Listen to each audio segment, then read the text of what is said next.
At narito na naman ang mainit na balita mula sa mundo ng politika. Isang matinding pasabog ang ibinunyag ni dating kalihim Boying Rimulya bago ang kanyang opisyal na pamamaalam sa pwesto. Ayon sa mga ulat, inilantad umano ni Rimulya ang umano'y katulian at irregularidad sa loob ng administrasyon ni President Goding ng Norte Jr. na ngayon kumakalat at pinag-uusapan sa iba't ibang plataforma. Sa isang hindi inaasahang pahayag, sinabi ni Rimulya na hindi na niya kayang manahimik sa harap ng mga anomalya na kanyang nasaksihan. Ibinunyag niya ang umano'y mga transaksyong may bahid ng korupsyon, pagpapabor sa mga kaalyado at umano'y paggamit ng pondo ng bayan sa mga proyektong may personal na interes. Hindi pa malino kung anong mga dokumento ang hawak niya bilang ebidensya, ngunit tiniyak niya handa siyang humarap sa investigasyon kung kinakailangan. Samantala, agad namang itinanggi ng Malacanang ang mga paratang at sinabing walang basihan ng mga akusasyon ni Rimulya. Ayon sa tagapagsalita ng palasyo, isang desperate move umano ito mula sa isang taong natalo sa loob ng administrasyon. Gayunpaman, ilang mambabatas na ang nananawagan ng masusing investigasyon upang malaman kung may katotohanan nga ba ang mga ibinulgar ni Rimulya. Habang patuloy ang pagtatalo sa pagitan ng magkabilang panig, nananawagan ng taong bayan ng katotohanan at hustisya. Isa na namang mainit na kabanata ang bumubukas sa kasaysayan ng politika ng bansa. At yan nga ang mga balitang ating pagkakatutukan, at kung bago ka pa lamang sa aking channel, huwag kakalimutang mag-like, share and subscribe para updated ka sa aming mga bagong balita dito sa Tatak Pinas.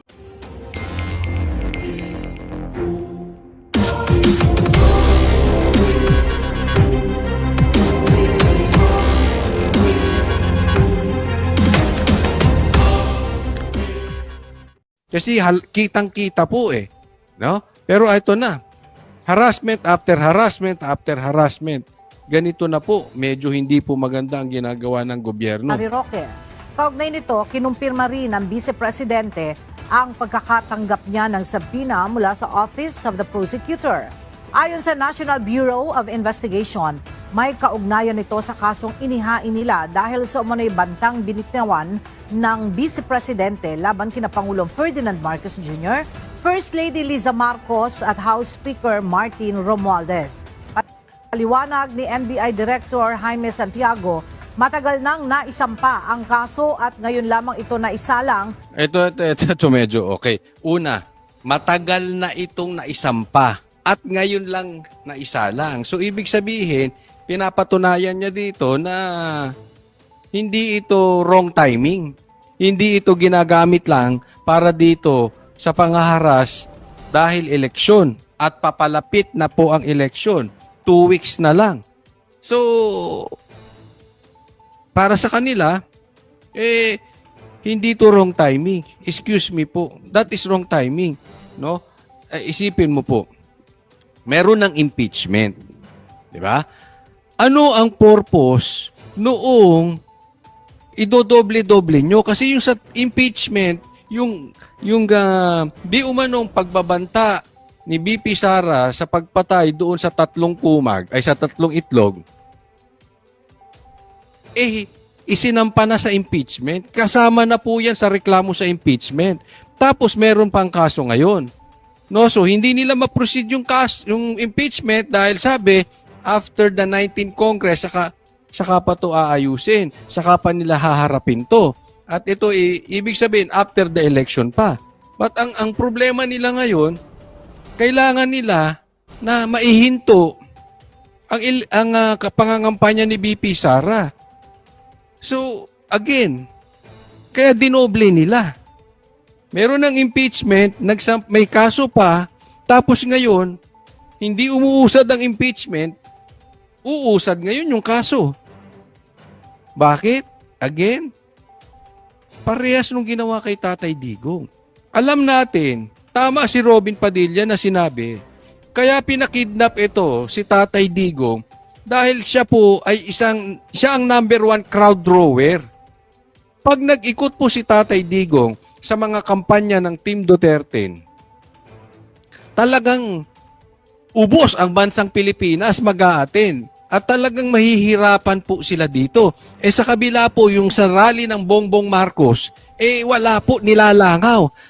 So, inawat, pinadala si Tatay Digong sa ICC. Biglaan nga niyan Di ba? Biglang nagkaroon Ang tagal na pinag-uusapan yan, hindi umuusad. Ngayon, biglang may ICC. Same thing kay VP Sara.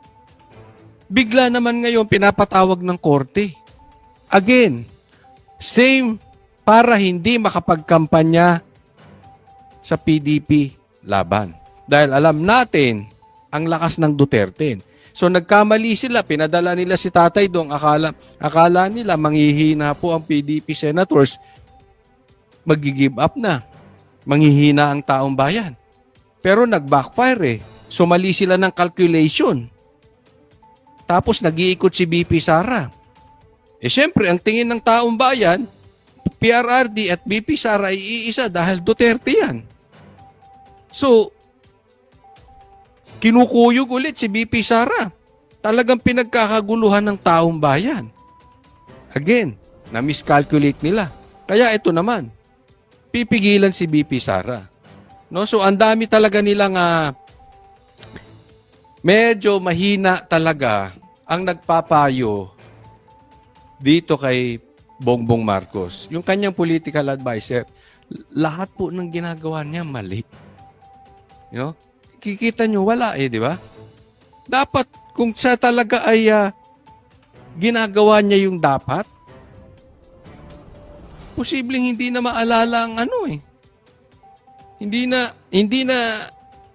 ganun ang pagmamahal ng taong bayan sa mga kalaban ni Bongbong. Kasi sinuportahan na yan Pero mali kinalaban pa niya. 'Di ba? So, ang political advisor nito ang may kasalanan Hindi natin alam, baka mamaya bangag. Bangag yung political advisor ni Marcos. Sa preliminary investigation ng Department of Justice. Hindi na tayo nagugulat na merong case na final kay dating spokesperson, Attorney Harry Roque, dahil isa talaga siya sa mga malakas ang boses at malakas ang loob na magsabi kung ano ang mali sa administrasyon ngayon. In fact, ako man ay naka-receive din kanina ng summons sa Office of the Prosecutor. Yan, 'di ba? So sa kanya mismo galing. Ako nga medyo nababahala sa lumalabas ngayon dahil si Roque, 'di ba? Hinaharang, talagang matindi. Etong si Vice President Sara, dahil mga matitindi ang binibitawan nito, syempre yung support niya, 'di ba? Ako ay nababahala dahil meron din kasing binitawang matindi si Banat Bay. Actually, lahat naman ng vloggers binibitawan yun.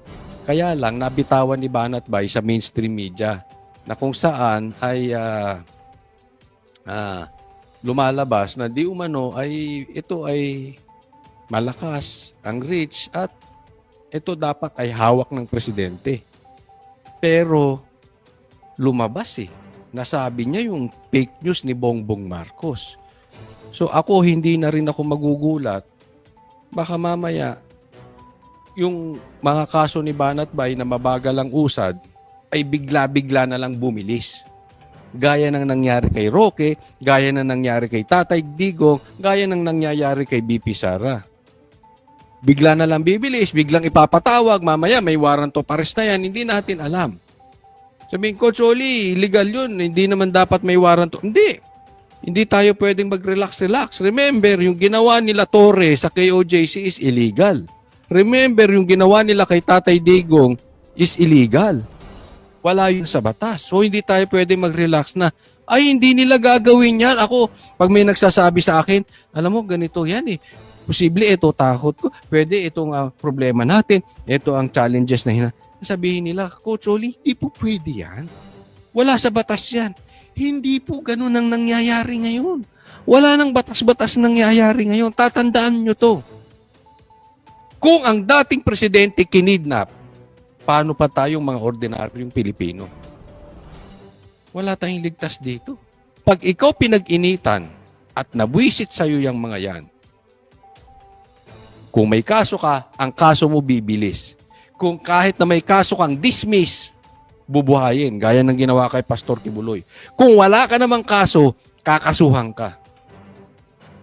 Lahat po ng may pakinabang ang Duterte or Duterte mismo, gaganunin nila. Final ng National Bureau of Investigation na kaso laban sa akin. O yan, next topic po tayo. Ay no. O eto pa, isa pa, sinasabi ko sa inyo, nakatunayan na ang ginagawa kay BP Sara is political harassment, na ang ginagawa kay Tatay Digong is political harassment. Kung ikaw ay panatiko ni Marcos, o ito pa, bibigyan pa kita ng isang halimbawa. Pag hindi ka pa naman naniwala, tanga ka na lang. Ha? Doon sa mga bashers natin, doon sa mga naniniwala pa kay Marcos, tanga ka na lang. Kung hindi mo pa naiintindihan ito. Another example na panggigipit. Oh, tignan po natin. Local officials from Bulacan are urging a deeper probe into the deals of the Villar-owned Prime Water, which has been accused of poor service and high costs. So, Ayan. Prime Water naman ang pinag-initan ngayon. So, Villar naman ang pinag-initan ngayon. So, poor service daw at high cost. Ito po lang ha. Ito masasabi ko sa inyo. Again, hindi po ako kampi sa Villar. Di ba? Ito po ay bahala kayo kung iboboto nyo Villar or hindi. Ako, hindi. Pero, questionable po yung timing ng pagbanat dito kay Villar. Kasi sumama siya at inendorso siya ni BP Sara. Kaya hindi, kahit ito si Villar ay hindi natin malaman kung alyansa ba or Maka Duterte ba, ngayon, hinaharas na rin. Diba? Bigla-biglaan. Again, another questionable timing. Huwag niyo sabihin ngayon lang yan. Di ba? Nagkataon lang. Same thing na nagkataon lang ba na may pinasok kayong 20 pesos na bigas na pagkain naman ng aso? Same thing na inasa dahil kasagsagan ng ng kampanya, pinadala si Tatay Digong sa ICC. Nagkataon din ba na pinagkakaguluhan na si BP Sara at tayo ay bahagyang 2 linggo na lang ay mag-i-eleksyon na kaya lumabas ang samo ni BP Sara. Ngayon naman, babakbakan naman ang Villar. Di ba? Alam ko maraming galit sa Villar at marami ring natutuwa sa Villar. Hindi yun ang issue dito.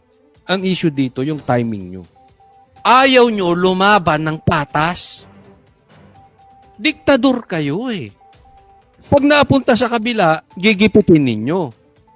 Kaya, alam mo, in a way, ako hindi ko ipopromote na iboto si Amy, pero in a way, nakakabuti si Amy. Alam nyo kung bakit? Si Amy lang ang nagsasalita ngayon nang hindi nila magalaw. Of course, Marcos pa rin yan. Marcos pa rin ang apelyido niyan. Kapatid pa rin yan. Kaya medyo may kamandag si Amy. Sana nga lang hindi siya puro salita. Kasi ngayon, pag kumalaban ka sa Marcos, delikado ka. Diba? Pero ito lang masasabi ko. Real talk po. Dati po ang aming bahay ay ang nagsusupply ng tubig. Ito po ay subdivision nila Villar. No, Prime Water. At yung sinasabi nilang poor service at saka medyo mahal, hindi naman siguro. Medyo siguro mahal ng konti. But of course, subdivision yan eh. Poor service, I really don't think so. Kasi kahit nasa second floor ka, pwede mong itodo yung tubig, mabubutas ang bunbunan mo. Okay? Ngayon, hindi ko alam sa ibang projects nila. Baka palpak. Ang kinukwento ko lang sa inyo, yung realidad from my experience. Malakas ang tubig, kahit nasa taas ka, kasi usually sa baba lang ang mataas ang tubig, malakas ang tubig, sa taas wala na. Wala pong water interruption unless may scheduled cleaning. Isa pa yung maganda. Merong silang cleaning talaga. So, regular yan, kaya yung tubig malinis parate. No? So, again, hindi to pinagtatanggol. Ito lang yung talagang nangyari. hindi kahit po hindi kami napuputulan ng tubig, 'di ba? Hindi po yung iba sinasabi may El Nino, kinakapos sa tubig. Sa awa ng Diyos, kami naman po hindi namin na-experience lang. Yan.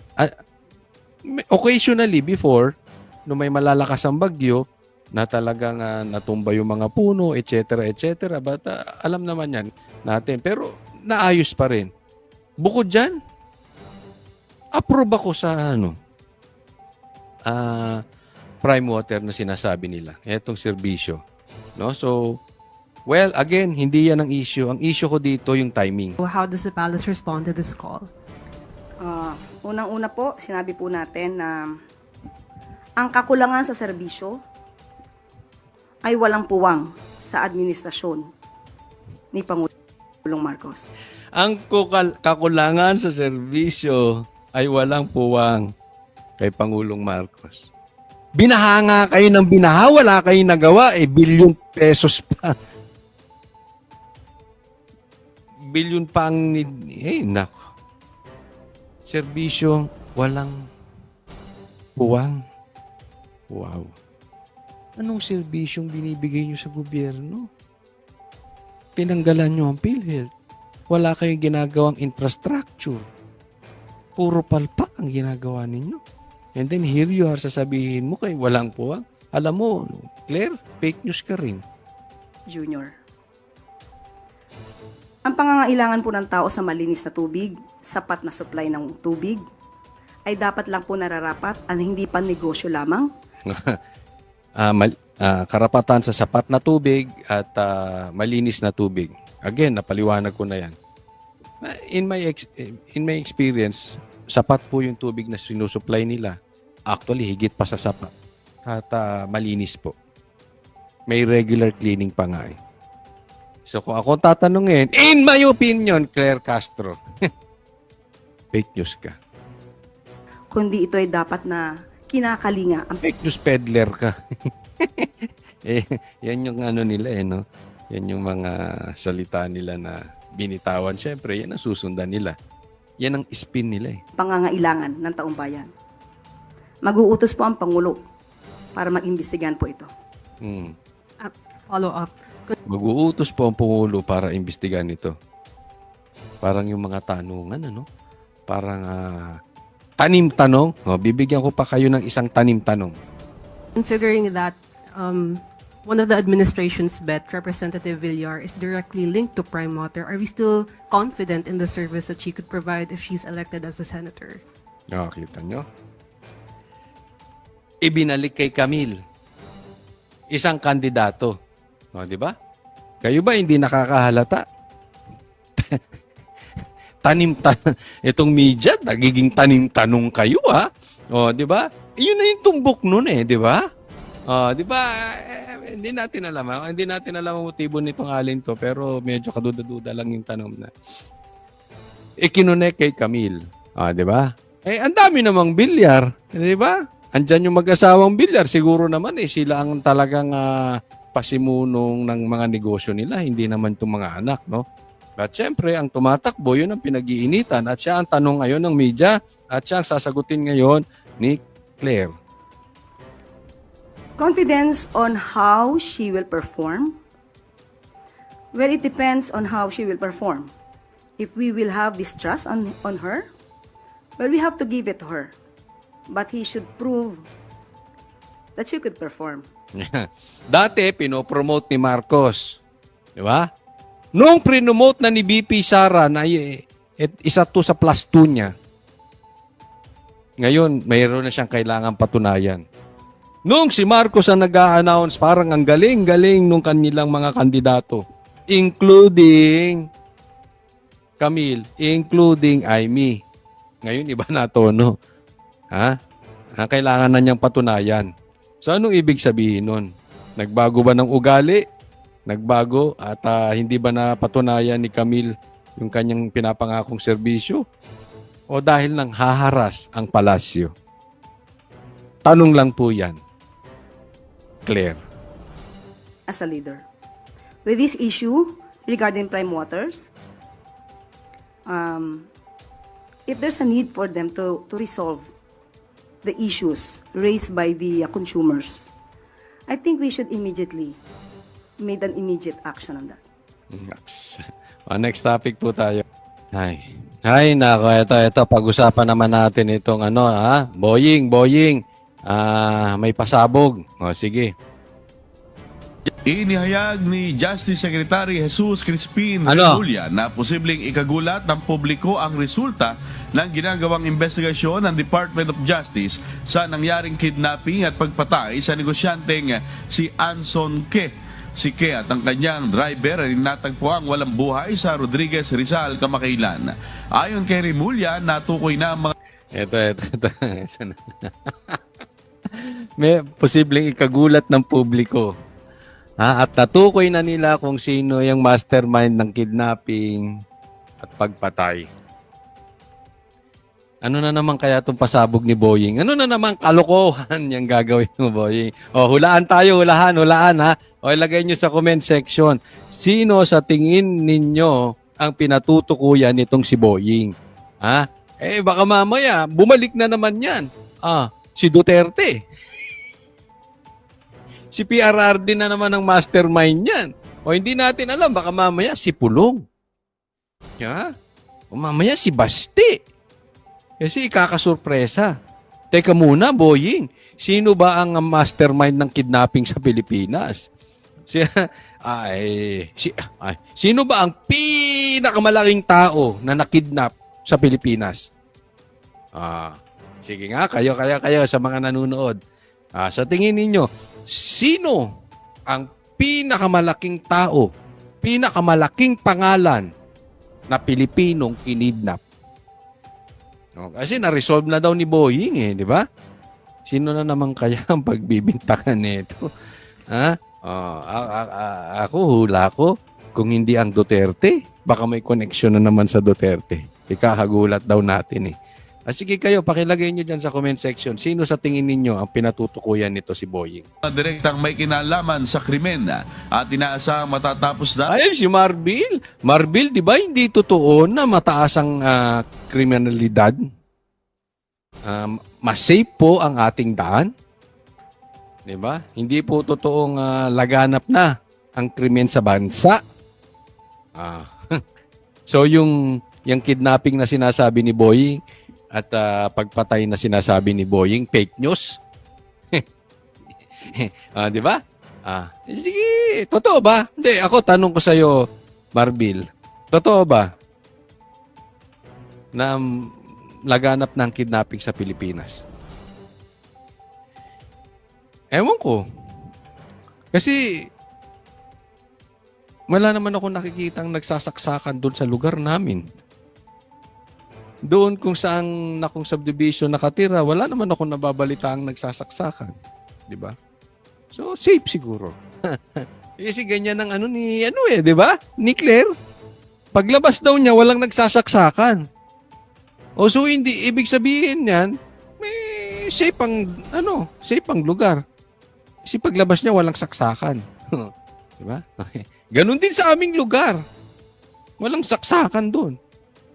Pero Claire, pero Marbil, dalawa kayong fake news in my opinion. Hindi porket walang nagsasaksakan sa harap ninyo. Safe ng Pilipinas. Naiba kayo? Anong klase kang pulis kung wala kang intel? Hindi mo alam ang nangyayari sa bansang Pilipinas. Anong klase kang USEC kung hindi mo alam ang katunayang kalalagayan ng ating bansa? Abay, lutang kayo. Wala kayong alam. Lumayas kayo dyan sa posisyon ninyo. Sayang ang binabayad ng gobyerno sa inyo. Kung ang intel lang nyo, pagtapak nyo sa labas ng bahay nyo, ay walang nagsasaksakan, safe na, bobo kayo. Opinion ko yun, bobo kayo. Sasabihin ko sa inyo yan, bobo kayong dalawa. Diba? Sasabihin nyo,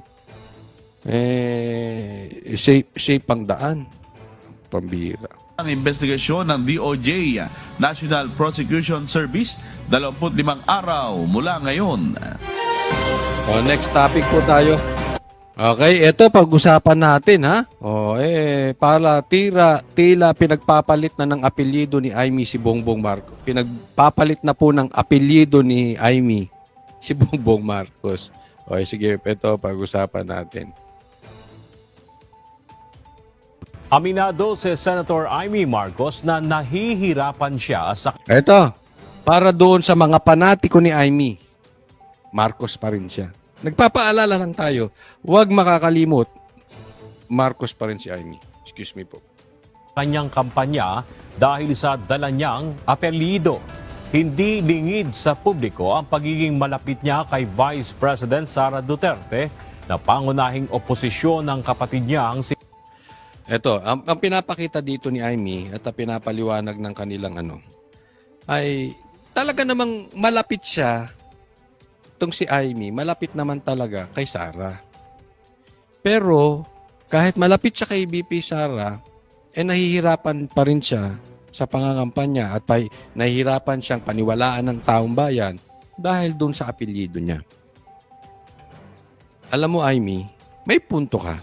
Sa isang banda, talagang may tama. Yung kapatid mo ay isang diktador. Kapatid mo ay isang sinasabing bangag at takot magpa-drug test. Kapatid mo, yung walang ginawa ng 3 taon, walang infrastructure, at mastermind, di umano sa pagkidnap kay Tatay Digong. May punto ka doon. Nahihirapan ka dahil doon. Pero alam mo, kasalanan mo rin, Amy. Ha? Kasalanan mo rin. Bakit? Puro ka kasi daldal. Ang gusto nang makita ng tao sa'yo, aksyon. Idemanda mo si Torre. Total, sinasabi mo, kasalanan nila. Idemanda mo si Boying. Total, sabi mo, may kasalanan sila. Manawagan ka ng drug test sa kapatid mo. Kung talagang Duterte ka at sinabi ni Tatay Digong na gumagamit siyang kapatid mo, manawagan ka ng drug test. Kung sa tingin mo, mahal mo ang taong bayan, of course, naiintindihan kita, kapatid mo yun. Pero being a senator, hindi ka kapatid. Ikaw ay empleyado ng bayan. You are expected to perform. You are not expected to be a sister. Ilabas mo yung inyong pagkakamag-anak, inyong pagkakapatid, para ituring ka ng tao na isang senador. Kasi tinuturing ka nilang kapatid dahil yung actions mo ay galaw kapatid. Isinisi mo ng lahat doon sa pagkidnap kay Tatay Digong. Pero hindi mo diniin yung kapatid mo. Lahat na lang sinabi mo sa kanila. Yung kapatid mo wala kang sinasabi. Sinabi ni Tatay Digong, bangag yung kapatid mo. Wala kang salita. Tapos sasabihin mo, Duterte ka. Kasi ang nakikita ng taong bayan, kapatid ka. Dahil yung unang pinapakita mo, kapatid, hindi ka senador. Tama or tamang-tama? Kaya, kung gusto mo paniwalaan ka ng taong bayan, ang gusto ng taong bayan, aksyon, hindi dada. Antayin natin. Pero huwag kang mangangako na gagawin mo after the election. If you want the support ng mga Duterte, gawin mo before the election. Antayin natin. Pero kung walang dumating, you are all talk. Lip service. Pangulong Ferdinand Marcos Jr. Kamakailan ay biniro ni BP Sara ang senadora at sinabing magpalit na lang ito ng apelyido para makaiwas sa issue. Gayunman, sinabi ni Senator Amy na hindi niya ito kailangan. Sa palagay ko hindi ako dapat magpalit kasi tapat ako sa turo ng aking ama. Yun, parang yun ang pagpapasaring. Ito, medyo pasaring ito, kaya lang hindi pa rin diretso, no? Dahil sinabi nga ni BP Sara, magpalit na siya ng apelyido para hindi siya tinatamaan. Pero sa kanya, tapat daw siya sa tungkulin. Ano eksaktong sinabi niya? Tapat siya sa tungkulin. Ulitin natin. Magpalit kasi tapat ako sa turo ng aking ama. Okay. Tapat siya sa turing ng aking ama. Ibig sabihin si Bongbong hindi tapat. Isa pa yan. We are calling you, Aimee, to be a senator, not to be a sister. Alam mong mali ang ginagawa na ng kapatid mo sa pamamalakad dito sa gobyerno. Siya man or yung mga nakapaligid sa kanya. For harassment after harassment after harassment. Ganito na po, medyo hindi po maganda ang ginagawa ng gobyerno. Harry Roque, kaugnay nito, kinumpirma rin ng Vice Presidente ang pagkakatanggap niya ng sabina mula sa Office of the Prosecutor. Ayon sa National Bureau of Investigation, may kaugnayan nito sa kasong inihain nila dahil sa umano'y bantang binitawan ng Vice Presidente laban kina Pangulong Ferdinand Marcos Jr., First Lady Liza Marcos at House Speaker Martin Romualdez. Paliwanag ni NBI Director Jaime Santiago, matagal nang naisampa ang kaso at ngayon lamang ito naisalang. Ito medyo okay. Una, matagal na itong naisampa at ngayon lang naisalang. So ibig sabihin, pinapatunayan niya dito na hindi ito wrong timing. Hindi ito ginagamit lang para dito sa pangaharas dahil eleksyon at papalapit na po ang eleksyon. 2 weeks na lang. So, para sa kanila, hindi to wrong timing. Excuse me po. That is wrong timing. No? Isipin mo po, meron ng impeachment. Di ba?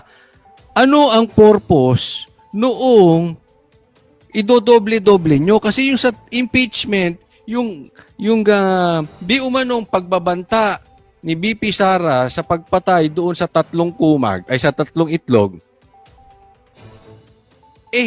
isinampa na sa impeachment. Kasama na po yan sa reklamo sa impeachment. Tapos meron pang kaso ngayon. No, so hindi nila ma-proceed yung impeachment dahil sabi, after the 19th Congress, saka pa to aayusin. Saka pa nila haharapin to. At ito, ibig sabihin, after the election pa. But ang problema nila ngayon, kailangan nila na maihinto ang pangangampanya ni BP Sara. So, again, kaya dinoble nila. Meron ng impeachment, may kaso pa, tapos ngayon, hindi umuusad ang impeachment, uusad ngayon yung kaso. Bakit? Again, parehas nung ginawa kay Tatay Digong. Alam natin, tama si Robin Padilla na sinabi, kaya pinakidnap ito si Tatay Digong dahil siya po ay siya ang number 1 crowd drawer. Pag nag-ikot po si Tatay Digong sa mga kampanya ng Team Duterte, talagang ubos ang bansang Pilipinas mag-a-attend at talagang mahihirapan po sila dito. Sa kabila po yung sa rally ng Bongbong Marcos, wala po, nilalangaw. So, inawat, pinadala si Tatay Digong sa ICC. Biglaan nga niyan eh. Diba? Biglang nagkaroon. Ang tagal na pinag-uusapan niyan, hindi umuusad. Ngayon, biglang may ICC. Same thing kay VP Sara. Bigla naman ngayon, pinapatawag ng korte. Again, same para hindi makapagkampanya sa PDP laban. Dahil alam natin ang lakas ng Duterte. So nagkamali sila, pinadala nila si Tatay Dong, akala nila manghihina po ang PDP senators, mag-give up na, manghihina ang taong bayan. Pero nag-backfire So mali sila ng calculation. Tapos nag-iikot si BP Sara. Siyempre, ang tingin ng taong bayan, PRRD at BP Sara ay iisa dahil Duterte yan. So, kinukuyog ulit si BP Sara. Talagang pinagkakaguluhan ng taong bayan. Again, na-miscalculate nila. Kaya ito naman, pipigilan si BP Sara. No, so ang dami talaga nilang medyo mahina talaga ang nagpapayo dito kay Bongbong Marcos. Yung kanyang political advisor, lahat po ng ginagawa niya mali. You know? Kikita nyo, wala di ba? Dapat, kung siya talaga ay ginagawa niya yung dapat, posibleng hindi na maalala ang Hindi na ganun ang pagmamahal ng taong bayan sa mga kalaban ni Bongbong. Kasi sinuportahan na yan Pero mali kinalaban pa niya. 'Di ba? So, ang political advisor nito ang may kasalanan Hindi natin alam, baka mamaya bangag. Bangag yung political advisor ni Marcos. Sa preliminary investigation ng Department of Justice. Hindi na tayo nagugulat na merong case na final kay dating spokesperson, Attorney Harry Roque, dahil isa talaga siya sa mga malakas ang boses at malakas ang loob na magsabi kung ano ang mali sa administrasyon ngayon. In fact, ako man ay naka-receive din kanina ng summons sa Office of the Prosecutor. Yan, di ba? So, sa kanya mismo galing. Ako nga medyo nababahala sa lumalabas ngayon dahil si Roque, di ba? Hinaharang. Talagang matindi. Etong si Vice President Sara, dahil mga matitindi ang binibitawan nito, syempre yung support niya. Di ba? Ako ay nababahala dahil meron din kasing binitawang matindi si Banat Bay. Actually, lahat naman ng vloggers binibitawan yun. Kaya lang, nabitawan ni Banat Bay sa mainstream media na kung saan ay lumalabas na di umano ay ito ay malakas, ang rich at ito dapat ay hawak ng presidente. Pero lumabas nasabi niya yung fake news ni Bongbong Marcos. So ako hindi na rin ako magugulat. Baka mamaya yung mga kaso ni Banat Bay na mabagal ang usad ay bigla-bigla na lang bumilis. Gaya ng nangyari kay Roque, gaya ng nangyari kay Tatay Digong, gaya ng nangyayari kay BP Sara. Bigla na lang bibilis, biglang ipapatawag, mamaya may warrant of arrest na yan, hindi natin alam. Sabihin ko, Choli, illegal yun, hindi naman dapat may warrant. Hindi tayo pwedeng mag-relax. Remember, yung ginawa nila Torre sa KOJC is illegal. Remember, yung ginawa nila kay Tatay Digong is illegal. Wala yun sa batas. So, hindi tayo pwedeng mag-relax na, ay, hindi nila gagawin yan. Ako, pag may nagsasabi sa akin, alam mo, ganito yan Posible, ito takot ko. Pwede, itong problema natin. Ito ang challenges na sabihin nila, Coach Oli, hindi po pwede yan. Wala sa batas yan. Hindi po ganun ang nangyayari ngayon. Wala nang batas-batas nangyayari ngayon. Tatandaan nyo to. Kung ang dating presidente kinidnap, paano pa tayong mga ordinaryong Pilipino? Wala tayong ligtas dito. Pag ikaw pinag-initan at nabwisit sa'yo yung mga yan, kung may kaso ka, ang kaso mo bibilis. Kung kahit na may kaso kang dismiss, bubuhayin, gaya ng ginawa kay Pastor Kibuloy. Kung wala ka namang kaso, kakasuhan ka. Lahat po ng may pakinabang ang Duterte or Duterte mismo, gaganunin nila. Final ng National Bureau of Investigation na kaso laban sa akin. O yan, next topic po tayo. Ay no.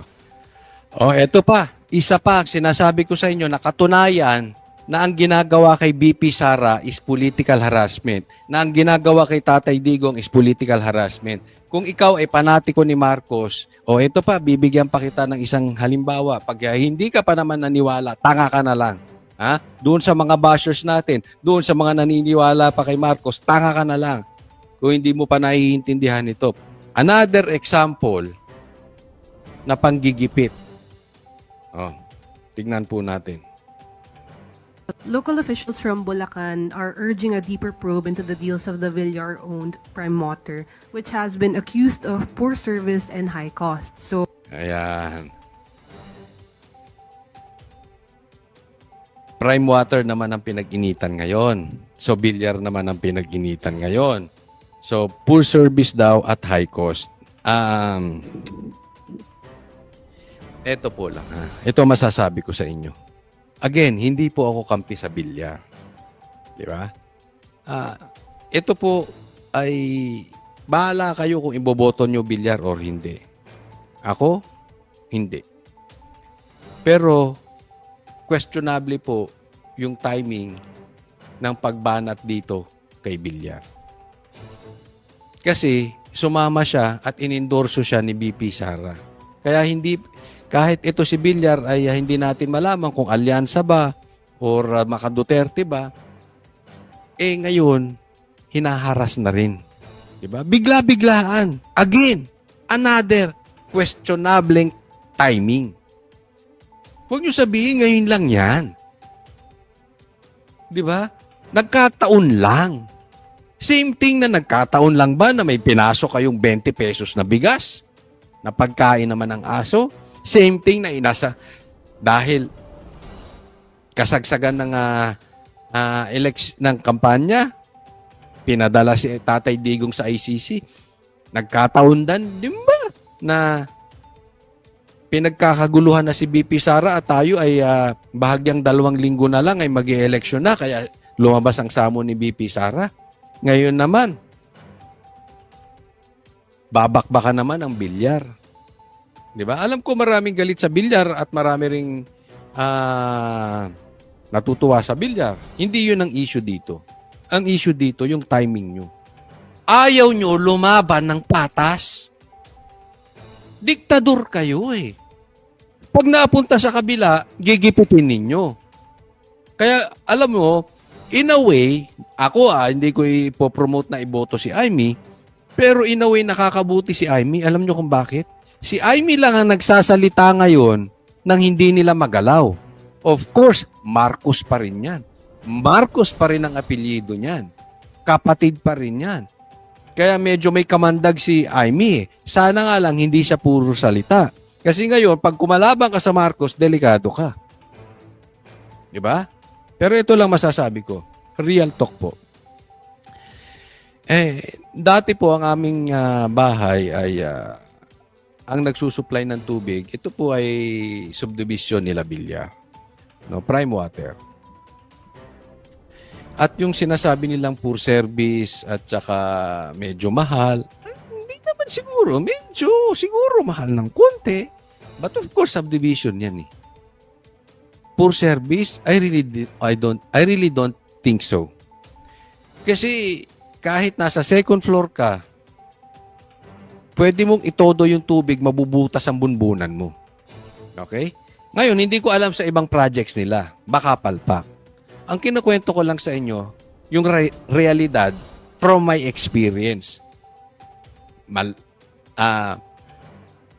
Malakas ang tubig, kahit nasa taas ka, kasi usually, sa baba lang ang mataas ang tubig, malakas ang tubig, sa taas, wala na. Wala pong water interruption unless may scheduled cleaning. Isa pa yung maganda. Merong silang cleaning talaga.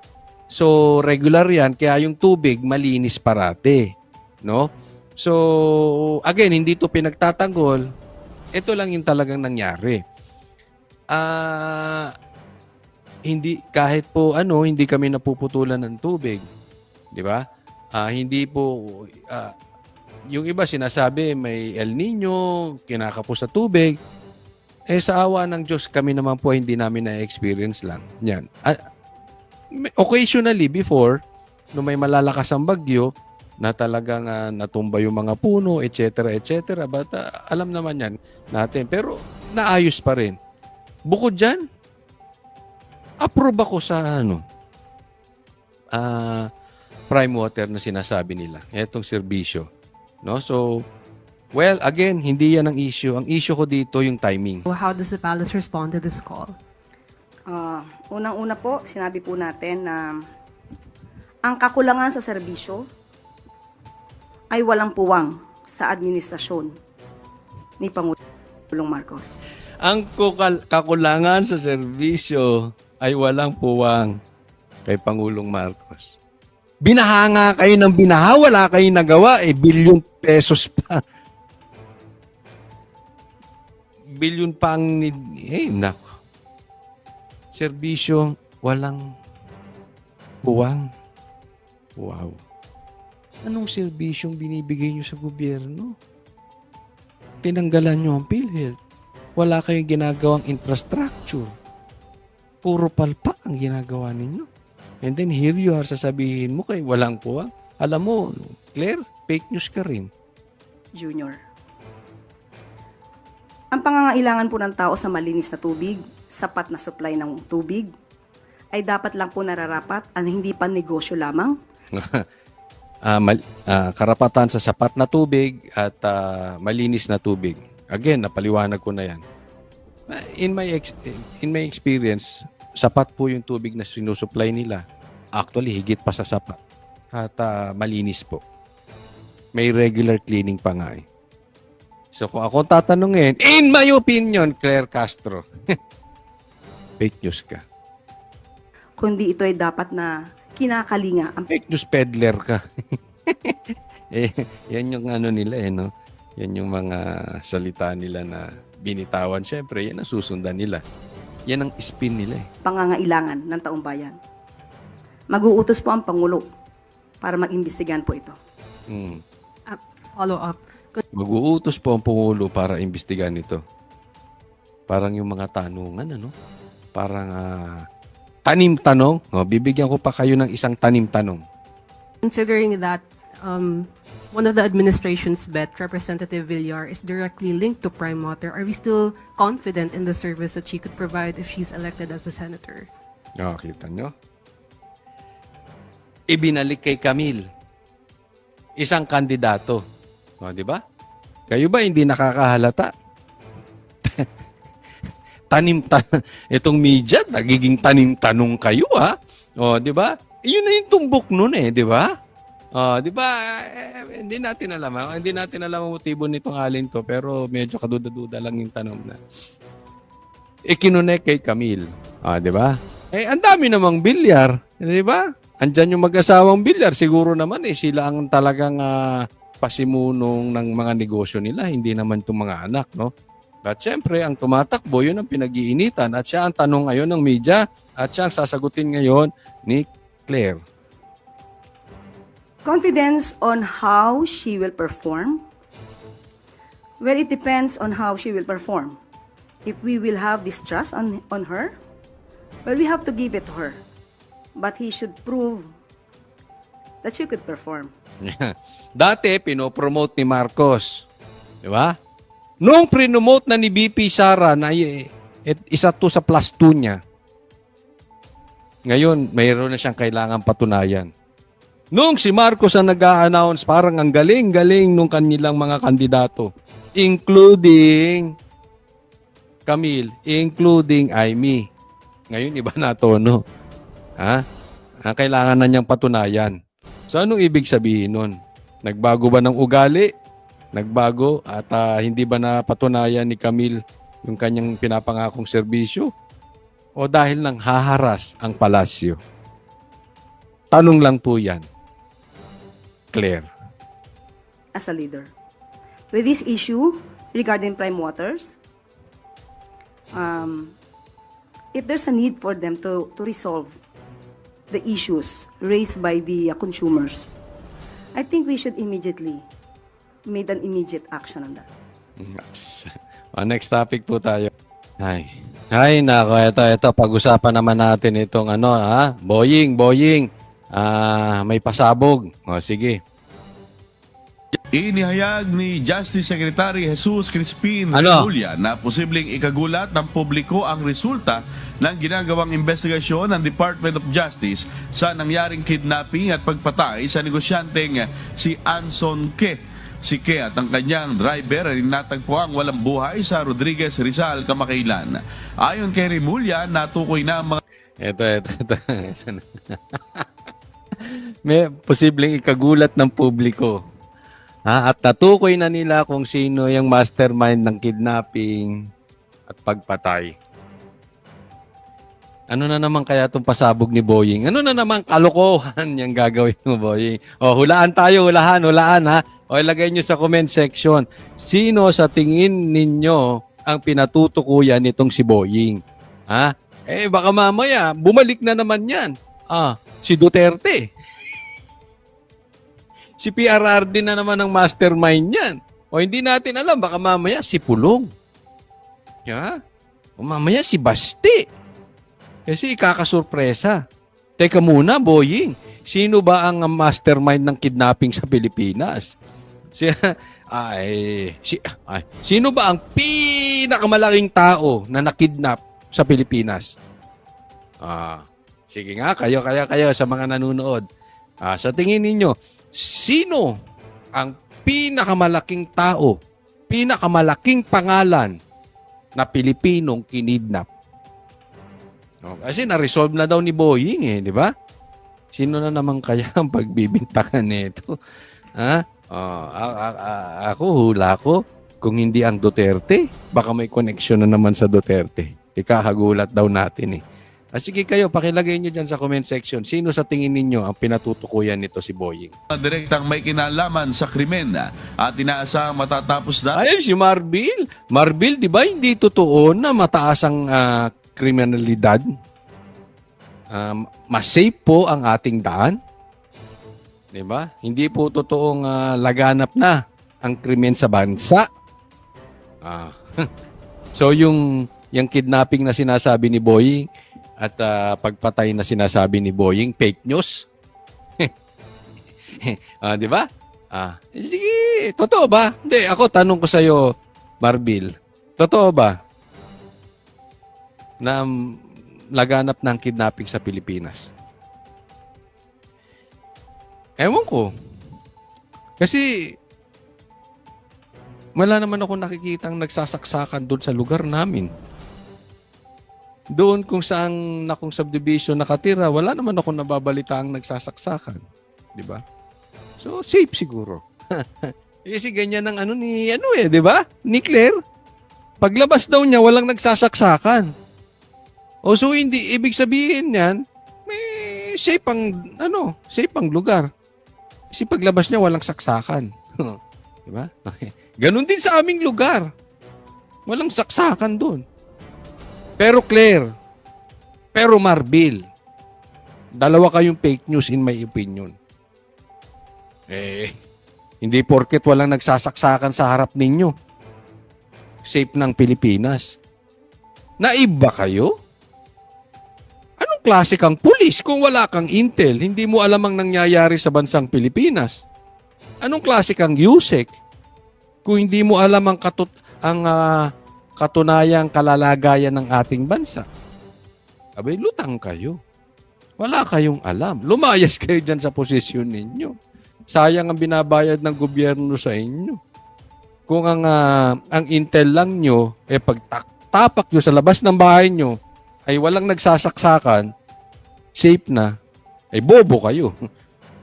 Opinion ko yun, bobo kayo. Sasabihin ko sa inyo yan, bobo kayong dalawa. Diba? Sasabihin nyo, safe ang daan. Pambira. Ang investigasyon ng DOJ, National Prosecution Service, 25 araw mula ngayon. Next topic po tayo. Okay, ito pag-usapan natin para tila pinagpapalit na ng apelyido ni Amy si Bongbong Marcos. Pinagpapalit na po ng apelyido ni Amy si Bongbong Marcos. Okay, sige, ito pag-usapan natin. Aminado si Senator Amy Marcos na nahihirapan siya sa... Ito, para doon sa mga panatiko ni Amy, Marcos pa rin siya. Nagpapaalala lang tayo, huwag makakalimot, Marcos pa rin si Amy. Excuse me po. Kanyang kampanya dahil sa dala niyang apelyido. Hindi lingid sa publiko ang pagiging malapit niya kay Vice President Sara Duterte na pangunahing oposisyon ng kapatid niya ang Ito, ang pinapakita dito ni Amy at ang pinapaliwanag ng kanilang ay talaga namang malapit siya, itong si Amy, malapit naman talaga kay Sara. Pero, kahit malapit siya kay BP Sara, nahihirapan pa rin siya sa pangangampanya at nahihirapan siyang paniwalaan ng taong bayan dahil doon sa apelyido niya. Alam mo, Amy, may punto ka. Sa isang banda, talagang may tama. Yung kapatid mo ay isang diktador. Kapatid mo ay isang sinasabing bangag at takot magpa-drug test. Kapatid mo, yung walang ginawa ng 3 taon, walang infrastructure, at mastermind, di umano sa pagkidnap kay Tatay Digong. May punto ka doon. Nahihirapan ka dahil doon. Pero alam mo, kasalanan mo rin, Amy. Ha? Kasalanan mo rin. Bakit? Puro ka kasi daldal. Ang gusto nang makita ng tao sa'yo, aksyon. Idemanda mo si Torre. Total, sinasabi mo, kasalanan nila. Idemanda mo si Boying. Total, sabi mo, may kasalanan sila. Manawagan ka ng drug test sa kapatid mo. Kung talagang Duterte ka at sinabi ni Tatay Digong na gumagamit siyang kapatid mo, manawagan ka ng drug test.